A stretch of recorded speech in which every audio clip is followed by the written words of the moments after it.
I guess the first thing that I'd like people to know is that you're back coaching full strength, right? I mean, and you never really left because of the illness, but coaching is what you're doing. Yeah, pretty much full strength. I went to the doctor on Monday, got a good report that the chemo's working a little bit for me, and really buoyed my spirits, and just like the girls do, and just being around basketball does. Yeah, and I would think that in all of the things that are going on through your head and your treatment and everything, basketball's a big relief. It is, and like I said, the people I work with, Coach Kress and the coaching staff, and the girls are really great to me, and they inspire me. Let's talk about your recent test, because it came back, and like you said, there was some really good news. Right. Cancer in my liver and my pancreas. Pancreas is about the same. The spots in the liver were shrinking a little bit, so it's a good start. Long fight left, hopefully, but it's a good start. When you go through all of this kind of stuff and you're doing your medical things and you're receiving treatment, I would think any news is good news. So when do you get your next good news, I guess is what I'm asking? We scan every 2 months, so that's kind of the round of chemo that I'm on. I'll go every 3 weeks on, 3 Mondays on, 1 week off, 3 Mondays on, 1 week off, and we'll do a scan. So fingers crossed, hopefully things work out. Here's my last question about this issue, and that is, I suppose that people, that's the first thing they want to know when they see you. Are you getting kind of tired of that? Are you ready to talk some basketball? No, I like basketball, but I appreciate the concern, the care everybody has, and one thing I've learned through this is I'm really blessed. I have a lot of great friends and a lot of people that care about me, which really buoys my spirits.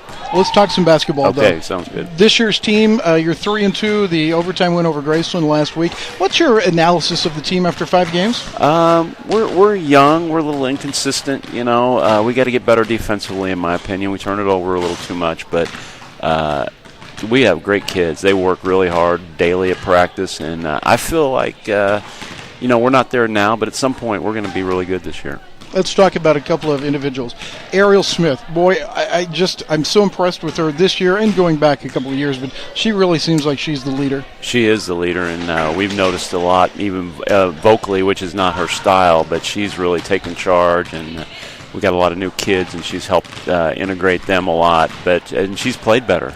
She's taken some offensive responsibility, and she's done a great job. And as always, what a great kid. Well, you look at her stats, and they're so even across the board. And, you and I have talked about this on air and off, that she's not going to get noticed, for instance, for having a whole bunch of assists or a whole bunch of points or whatever. But, boy, she just does everything well. She does. Great athlete, number one. And like I said, she's just gotten better every year, and this is where I expect her to be. Assistant women's basketball coach Steve Broughton is our guest here on the HyVee Halftime Report. Another young lady seems to make great strides this year is your center, your post, Mackenzie Johnson. She really is playing well. Yeah, the thing for Mackenzie is she's really getting an opportunity now. She's a really hard worker.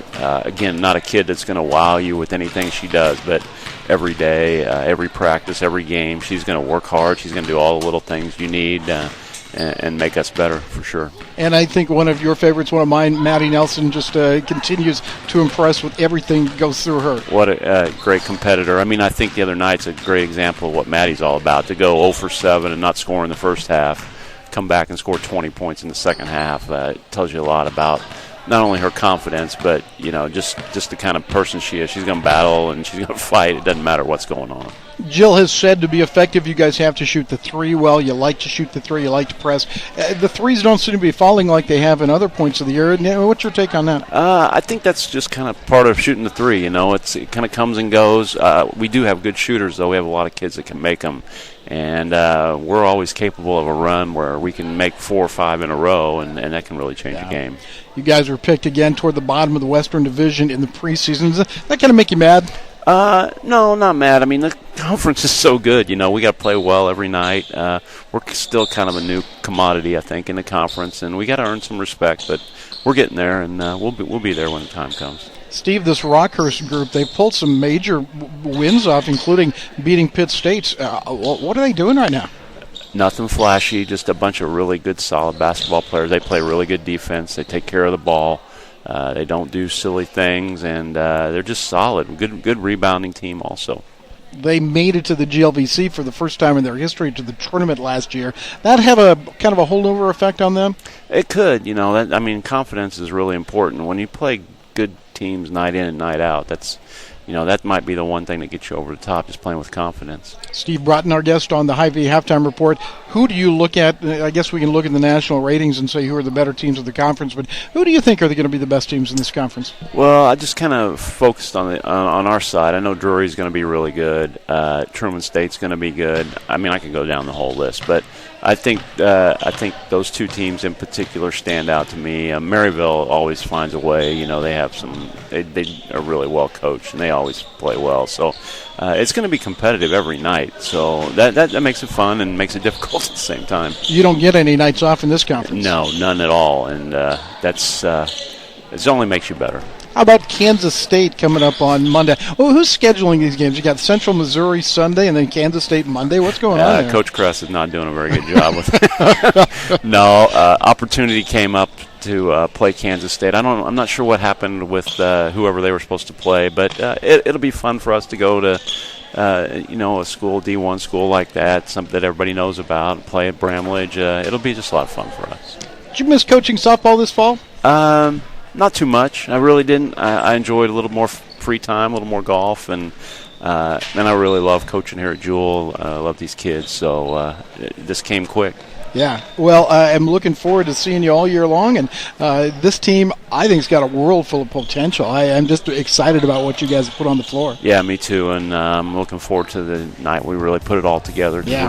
We're gonna surprise somebody. All right, Steve Broughton has been our guest on the HyVee Halftime Report, and we're back with more after this. Thanks, Rick.